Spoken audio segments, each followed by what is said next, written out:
La semana pasada estudiamos de este mismo evangelio un pasaje muy apasionante. Vimos el increíble crecimiento de la popularidad de Jesús. Su ministerio se había vuelto prácticamente internacional. Y eso que él no había salido de la región de Galilea, donde vivía y operaba básicamente. Y a pesar de eso, llegaba gente para verlo de fuera del país. En el pasaje anterior vimos cómo esta repentina fama significa más una presión para Jesús que un motivo de alegría, porque la gente que acude a él no está realmente interesada en él, en conocerle o escuchar su mensaje. No les interesa realmente la predicación de Jesús. Ellos buscan al milagrero. Ellos están buscando a Jesús solamente por los beneficios que pueden obtener y recibir de él. Y frente a esa situación, vimos que el Señor escogió a 12 hombres para que lo acompañen. A partir de ese día, Él iba a entrenar a estos 12 discípulos. Ellos iban a vivir con Él, a caminar con Él por todas partes. Y Jesús les da a ellos la autoridad para sanar enfermos y expulsar demonios. Entonces eso fue lo que vimos la semana pasada. Y el pasaje de hoy continúa profundizando este tema de la identidad de Jesús. Vamos a ver hoy día a 3 grupos de personas, 3 modelos, 3 ejemplos de cómo podemos percibir, entender y aceptar la identidad de Jesús. En el pasaje de hoy vemos primero un grupo de personas que son las más quizás cercanas e íntimas, porque son su familia terrenal, la mamá de Jesús y los hermanos y hermanas de Jesús. Luego está un segundo grupo, que son los religiosos expertos en las Escrituras. Un grupo que también, por ser religiosos y expertos de la Biblia, se espera que deberían ser cercanos a un predicador, a un maestro de las Escrituras como Jesús. Y finalmente en este pasaje tenemos un tercer grupo, el grupo de los discípulos, el grupo de los que están con él. Y prácticamente ellos no hacen nada en el pasaje. Ellos solamente son descritos como que estaban sentados a su alrededor. Pero esos son los 3 grupos de personajes que aparecen en este pasaje. ¿Y cuál de estos 3 grupos es el que nos da el ejemplo a seguir? ¿Cuál de estos grupos es el que debemos nosotros imitar? Antes de continuar con este estudio, es necesario pedir la ayuda de Dios, así que te invito a orar. Señor misericordioso, tú eres quien prepara y motiva nuestra voluntad para estudiar tu palabra y también para cumplirla y obedecerla. Te pedimos que esta palabra que ahora va a ser predicada llegue hasta nuestros corazones y mentes de tal manera que podamos conocer más a Jesús, amar más a Jesús y hacer tu voluntad mediante el poder del Espíritu Santo. Amén. Amén. Claramente en las Escrituras el tema de la identidad de Jesús es importante, especialmente aquí en el Evangelio de Marcos. Y es por eso que se repite ese tema tanto. Y si para la Biblia y para Dios es importante, entonces para nosotros también debe ser importante. Vamos, por favor, a la primera sección, los versos 20 al 21. Mira en tu Biblia estos versos. Miren en la pantalla que también los voy a proyectar. En estos versos, Marcos nos introduce, nos presenta a la familia de Jesús. En el verso 20, lo primero que llama la atención es que hay un cambio de escenario. Jesús ahora está en una casa, ya no está en la orilla del lago. Y esto nos da una fuerte indicación de que Jesús apartó este tiempo, o él buscó este tiempo para descansar, para comer, para reponer fuerzas. Por eso es que él se apartó junto con sus discípulos a una casa. Pero eso no pudo ser posible porque igual las multitudes llegaron y la gente que llegó no les importa. No son educados, no tienen respeto. Van y se amontonan dentro de la misma casa donde Jesús está intentando comer, tener un alimento tranquilo con sus discípulos, después de haber trabajado, después de haber estado predicando. Eh, y dice el verso 20 que eso pasó, ellos no podían ni comer. Ahora, lo interesante es que cuando la familia de Jesús se entera de esto, deciden tomar cartas en el asunto. En el verso 21 encontramos esto. Eh, Entre paréntesis, quiero hacer un pequeño paréntesis aquí. Este verso también, el verso 21, nos está demostrando, nos está diciendo sin lugar a dudas de que José y María tuvieron otros hijos e hijas después del nacimiento de Jesús. Cierro paréntesis. El punto es que este verso nos está presentando esta actitud de la mamá de Jesús junto con sus hermanos y hermanas que dicen, hay que llevárselo. Y este pasaje que en nuestra versión que está aquí en pantalla, aquí mejor dicho, verbo que se ha traducido como llevárselo, otras Biblias lo traducen como hacerse cargo de él. Lo que la Biblia está diciendo es que ellos decidieron llevárselo. De hecho, este verbo se puede traducir como arrestarlo. Ellos estaban realmente apremiados, urgidos. El tema es que hay que sacarlo a Jesús, hay que llevarlo a toda costa, hay que traerlo de vuelta a la casa. Y la familia de Jesús quería hacer esto porque tenían miedo de que tanto trabajo lo afectó mentalmente. Dice literalmente este pasaje que ellos pensaron que él estaba fuera de sí, esto es, que estaba loco. Quizás ellos se preocuparon genuinamente por Jesús. Yo pienso como todo familiar se preocuparía por un hijo, por un hermano que no está pudiendo ni siquiera comer de tanto trabajar y que aparentemente está perdiendo la compostura. Pero también creo yo que existe la gran posibilidad de que la intencionalidad de la familia en el fondo estaba motivada por la vergüenza, de que ellos se sintieran avergonzados, de que Jesús, como hijo mayor, como hermano mayor, estaba trayendo vergüenza a la familia por sus acciones. Piénsalo de esta manera. Desde la perspectiva de la familia de Jesús, él se está convirtiendo en un fanático religioso. Tiene estas actitudes y estas acciones extravagantes que están afectando el buen nombre de la familia. Él ya ha sido criticado por los escribas y los fariseos y lo vimos ya 5 veces. Él fue duramente atacado por los famosos y los más respetados hombres de fe de un pueblo que es muy religioso y un pueblo que le da mucha importancia al honor familiar.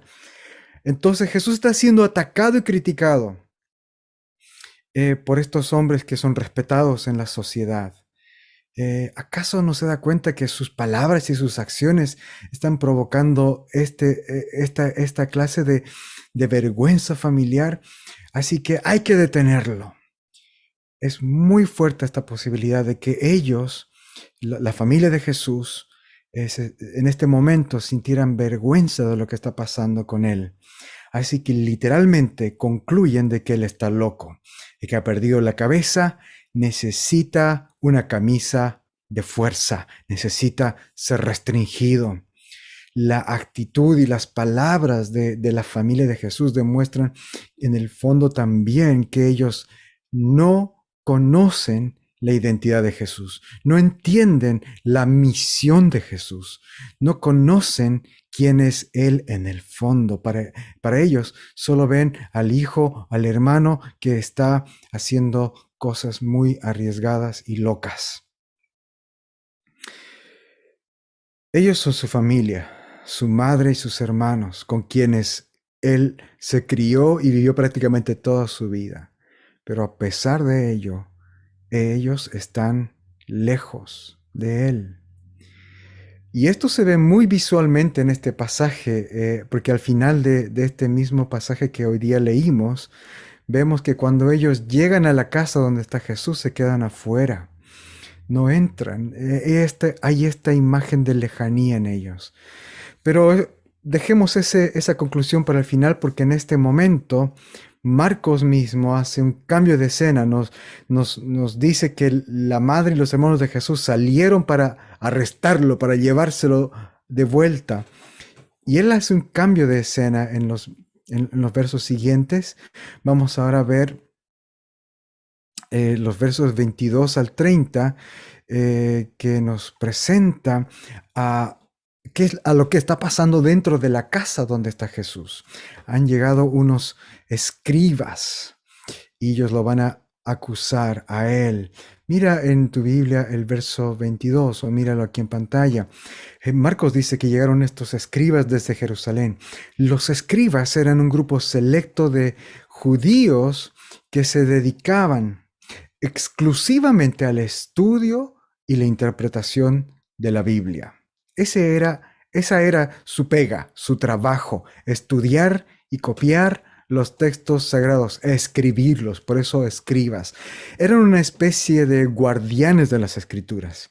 Y ellos se enteraron de la fama de este predicador, esta fama que ha trascendido las fronteras, así que desde la capital, esto nos indica que probablemente eran unos escribas importantes porque trabajaban en la capital.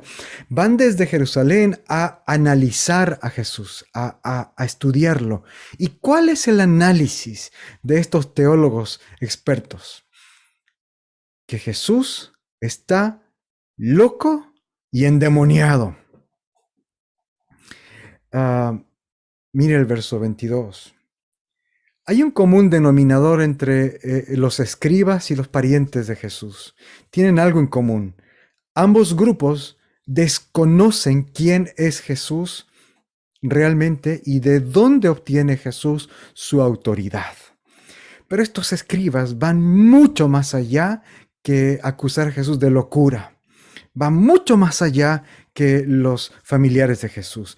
Ellos lo acusan de actuar por el poder de Beelzebú o de tener a Beelzebú. ¿Quién o qué es Beelzebú? Esta es una palabra de origen hebreo, que de hecho sale en el Antiguo Testamento. Beelzebú significa el príncipe de la casa. Y en el fondo se refiere al príncipe de los demonios, al líder de los demonios, o sea, Satanás. Es un sinónimo del diablo, de Satanás. Ahora, ¿por qué los escribas no dijeron simplemente este Jesús tiene a Satanás o tiene al diablo, que es una palabra más común? ¿Por qué usaron esta palabra del Antiguo Testamento, Belcebú, para enfatizar de que Jesús está trabajando bajo la autoridad? Precisamente porque Belcebú significa príncipe. Por eso usaron esta palabra. Es una acusación terrible. Ellos están diciendo que Jesús está bajo la autoridad de este príncipe demoníaco, que está al servicio del príncipe de los demonios. Ellos están diciendo que Jesús está sometido a este príncipe de los demonios, que él reconoce esta autoridad. Por eso usaron la palabra Beelzebú, y es una acusación terrible. ¿Cómo responde Jesús a esta acusación? Él responde con enseñanza. Él responde con parábolas. Ni siquiera en estos momentos tan tensos, Jesús se aparta de la misión que Dios le había encomendado. Él ha venido para enseñar. Y aún a estos que lo están insultando, Él responde con enseñanza, con su ministerio de enseñanza. Y Jesús básicamente les dice por medio de estas parábolas que cualquier institución dividida contra sí misma está destinada a la destrucción. Eso es lo que Jesús dice en los versos 23 al 26. La lógica de Jesús en estos versos es simple, pero perfecta. Básicamente está diciendo, si, un integrante de una institución, de algo, se vuelve en contra de sí mismo, condena a la institución. Si Jesús quizás hubiera vivido en nuestros tiempos, eh, él hubiera usado quizás otro tipo de ilustraciones. Yo me imaginaba, ¿qué tal si él hubiera usado una ilustración con el fútbol? Eh, si la selección de fútbol, por ejemplo, se dividiera en pleno partido de eliminatorias y la mitad de sus jugadores se alzara, se levantara en contra de la otra mitad y comienza a atacar a su propio arco, ese es un partido perdido, ¿no es cierto? Obviamente, ese es el principio que Jesús está diciendo aquí. Si Satanás comienza a hacerse daño o a hacer daño a sus propios ejércitos, si Satanás comienza a expulsar a sus propios demonios de la gente que él ha aprisionado, que ha esclavizado, entonces está causando su propia destrucción. Jesús les está recordando con este ejemplo que Satanás no es tan estúpido como para hacer eso. La idea que ellos están planteando es estúpida, que él sea un agente, un emisario, un discípulo de Satanás, del príncipe de los demonios. Eso es ridículo. Luego en el verso 27, Jesús habla con otra parábola que es también igual de simple y igualmente lógica. Él dice, si alguien quiere robar la casa de un hombre fuerte, lo primero que tiene que hacer es someterlo. Y esto es obvio, es lógico. Si vas a entrar a una casa a robarle a alguien, no lo hagas. Pero si lo vas a hacer, tienes que asegurarte que esa persona está atada. Ahora aquí Jesús está diciendo con esta segunda parábola que Satanás, el diablo, es un hombre fuerte. Y su casa es el mundo. Y los bienes que él tiene son las personas que ha esclavizado, que él tiene atados. Entonces Jesús, al entrar a este mundo, él ha irrumpido, ha roto, ha entrado, ha invadido los territorios del diablo. Y Jesús es muchísimo más fuerte que el diablo. El diablo hasta este momento era el hombre fuerte, que se ve como el hombre fuerte, pero Jesús ha venido y Él es más fuerte. Él ha atado al diablo. Él ha venido a atarlo, a restringirlo, a despojarlo de su poder. Jesús no ha venido a colaborar con el diablo, sino a destruirlo. Y eso lo vemos en esta parábola claramente.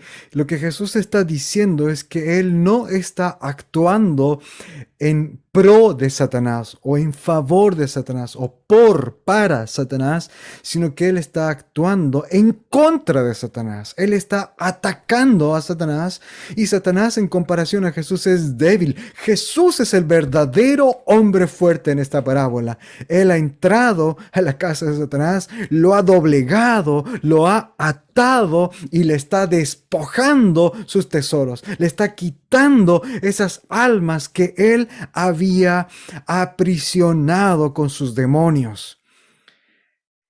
¡Wow! Esa es la enseñanza de este versículo.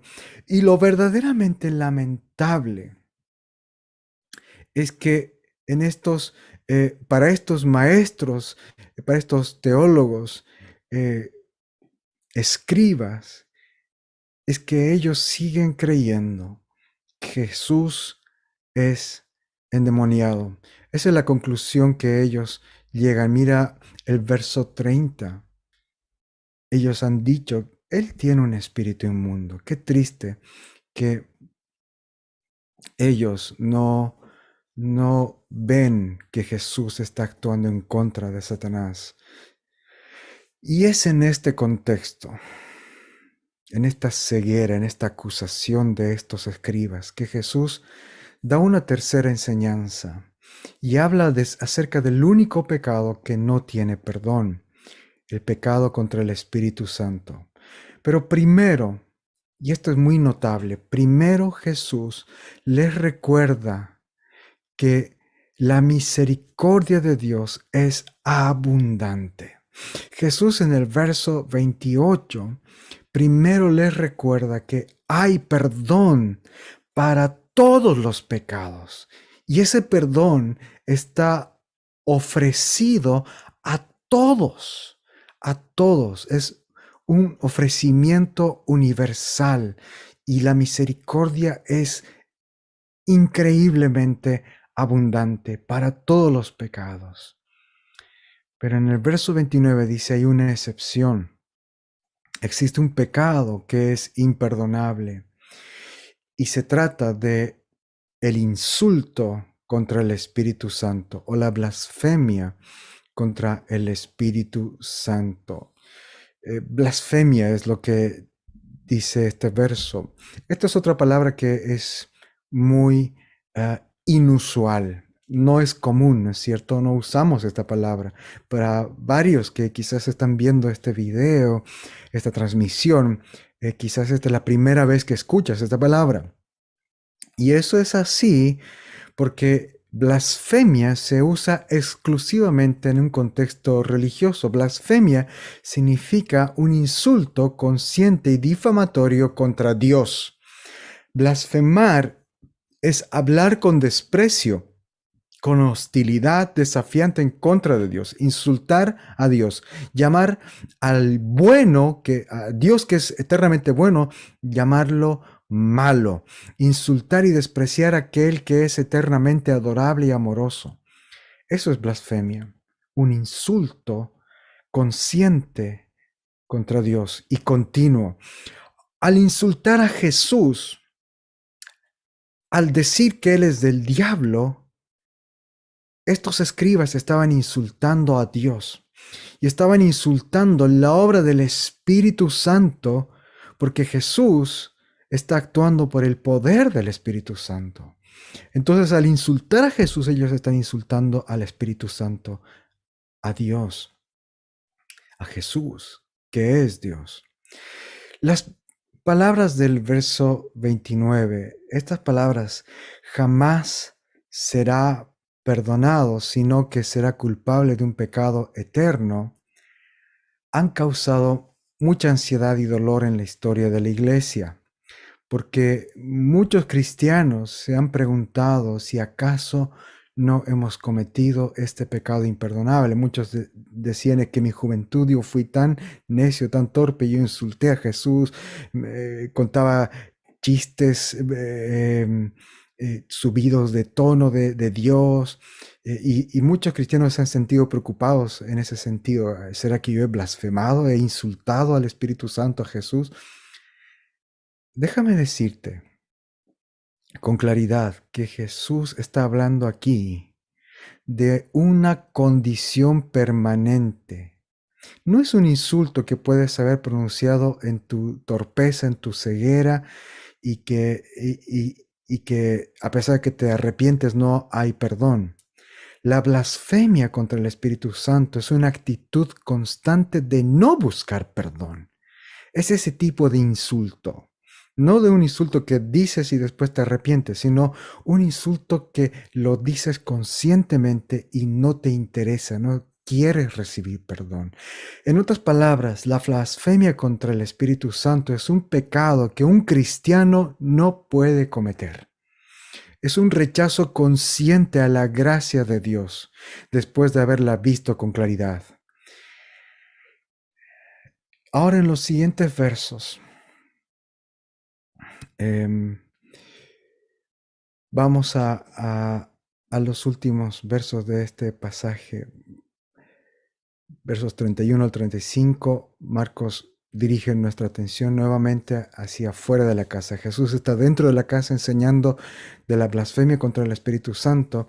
Mientras tanto, afuera ya llegaron María y sus otros hijos.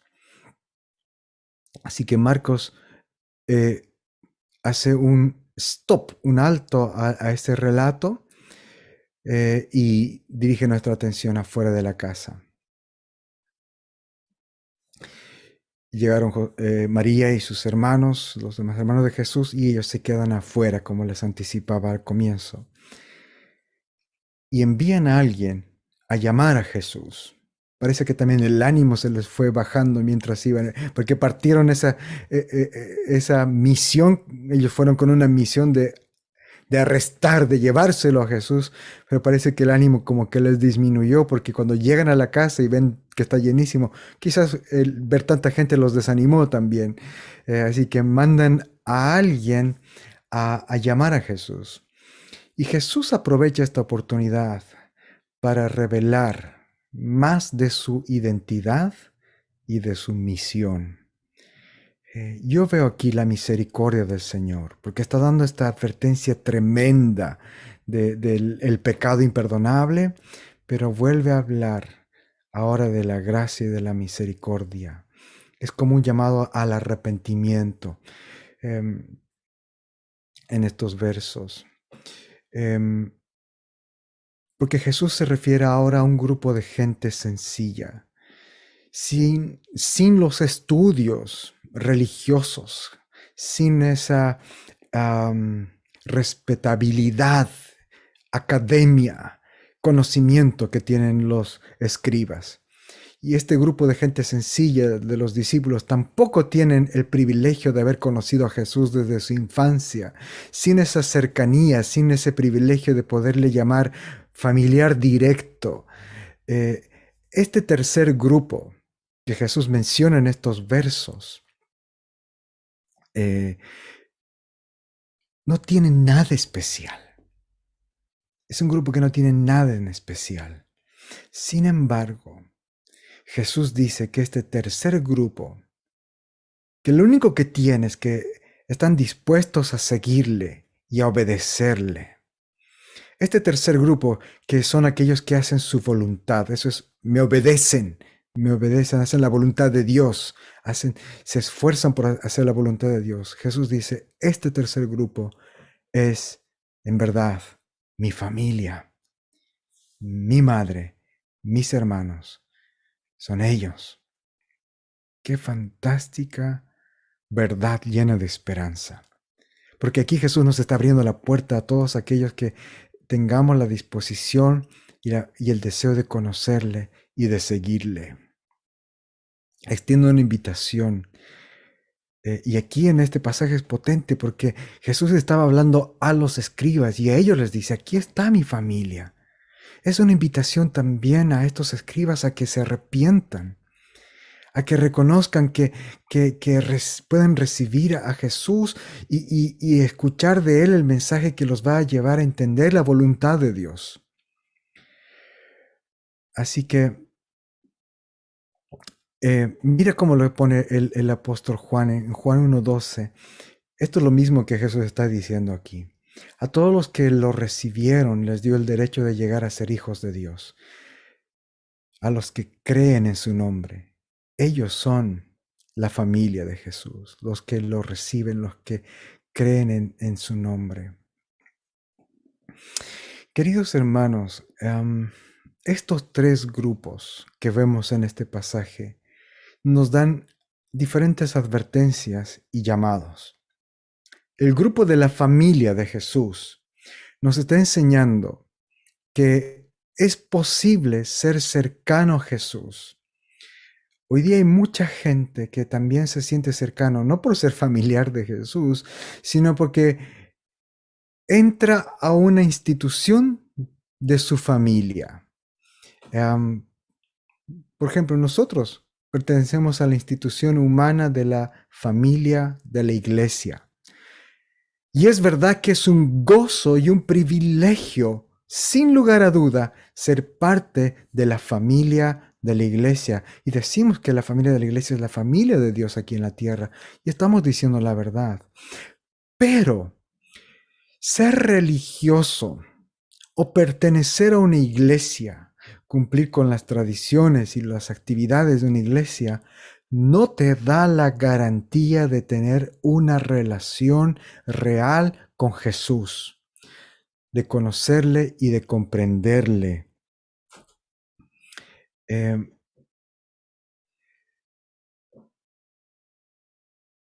Esa es una advertencia grande.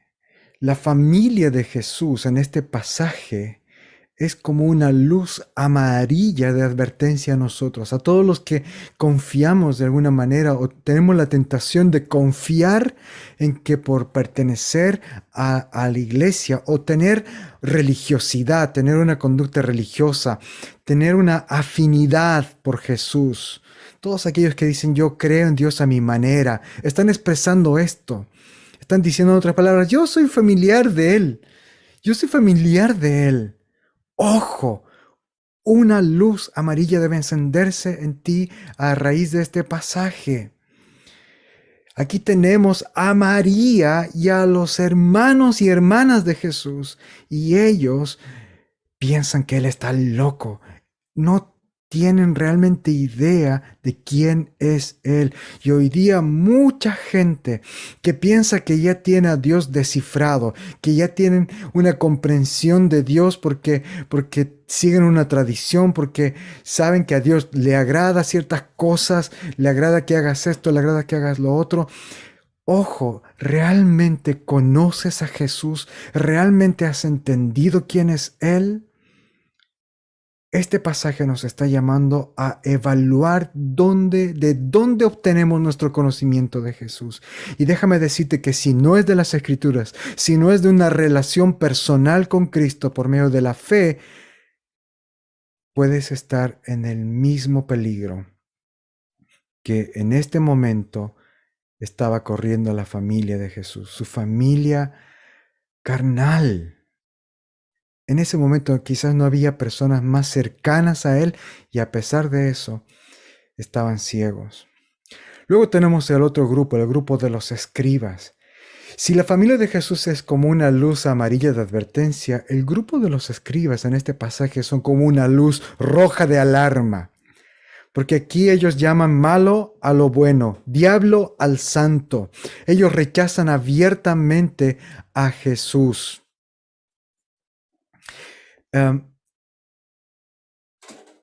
Y así también muchos hoy se burlan y desprecian constantemente con insultos ofensivos en contra de Jesús, en contra de la fe, y le rechazan sin temor ni pena.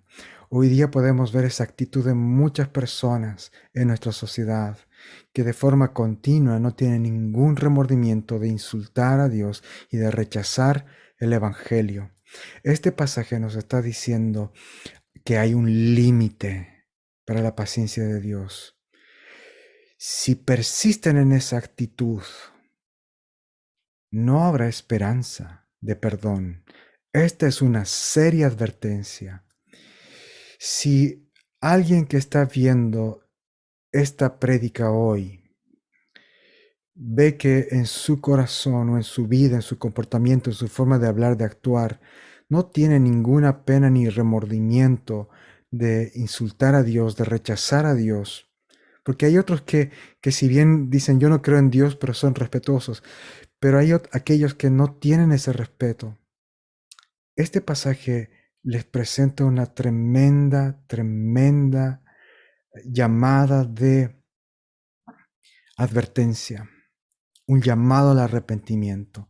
Si ves que en tu corazón hay esa actitud, yo te digo con, con todo el énfasis del mundo, sal de ahí, vuélvete, date la vuelta de esa actitud, corre hacia Jesús con fe y con arrepentimiento.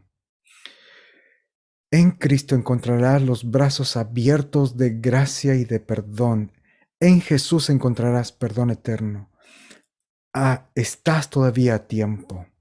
Huye del pecado y corre hacia Jesús.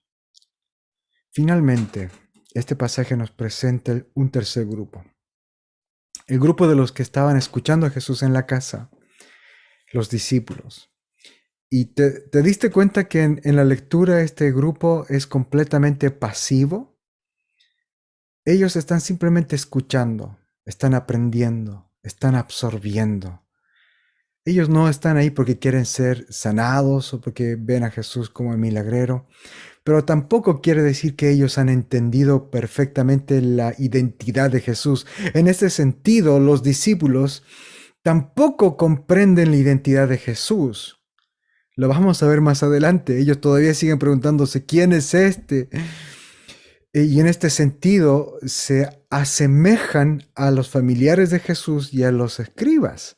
No han entendido todavía la identidad de Jesús a cabalidad.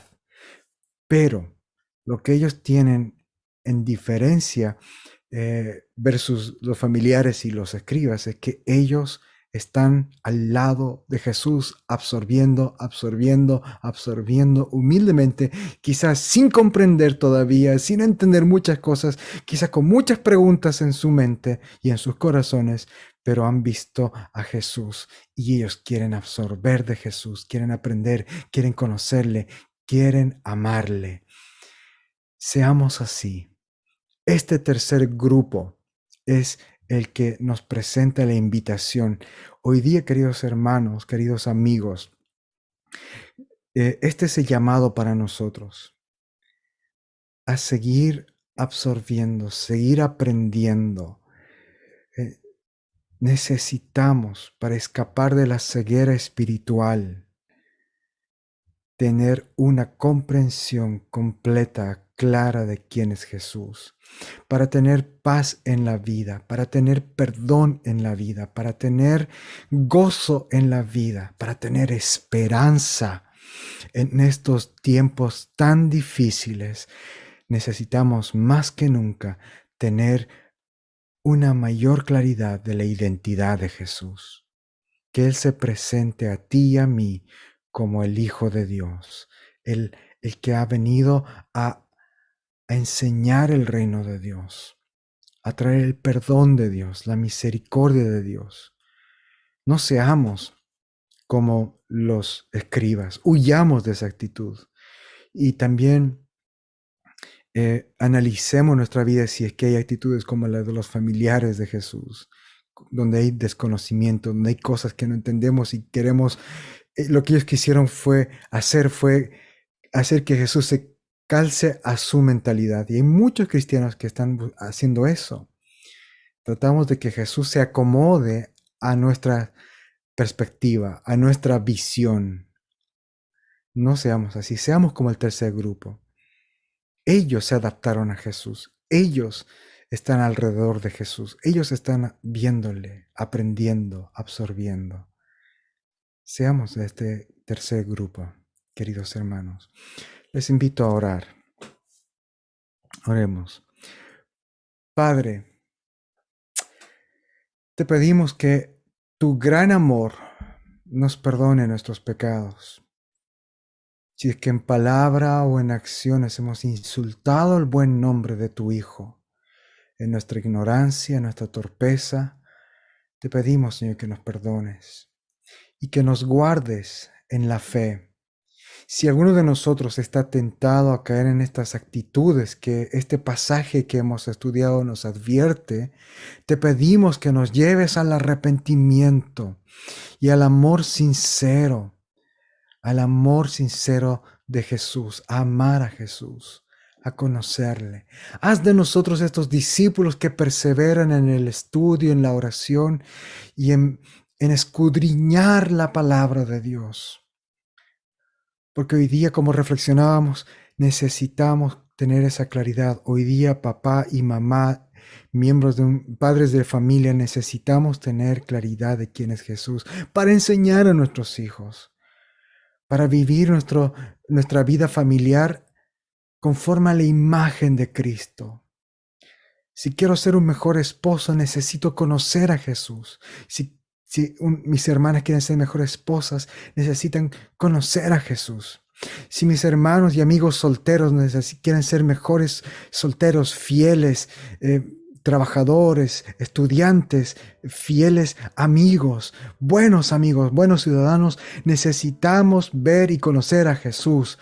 Si queremos ser buenos hijos, respetuosos, miembros útiles de esta sociedad, necesitamos ver y conocer a Jesús. Hoy tener la imagen correcta de Jesús es imprescindible, es vitalmente necesaria. Y eso es lo que este pasaje nos está llamando, a tener la imagen correcta de Jesús. No conformarnos con pensar o decir que somos cercanos a Él, que somos familiares con Él o que Él es familiar nuestro. No es suficiente. Necesitamos tener una imagen más profunda, más completa. Y gracias te damos, Padre, que esta imagen completa, profunda de Cristo está a nuestro alcance en las Escrituras, porque Él se ha revelado a nosotros. ¿Quién es Jesús? Está aquí en los Evangelios, está en Marcos, está en el resto de las Escrituras, desde Génesis al Apocalipsis. Te pedimos que hagas de nosotros estos discípulos que paciente, humilde y amorosamente están sentados alrededor del Maestro, estudiando, escuchando y aprendiendo de Él, porque hoy día lo necesitamos.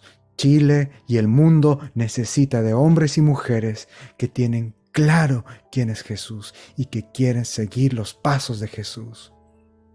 Te pedimos esto en el nombre de Cristo.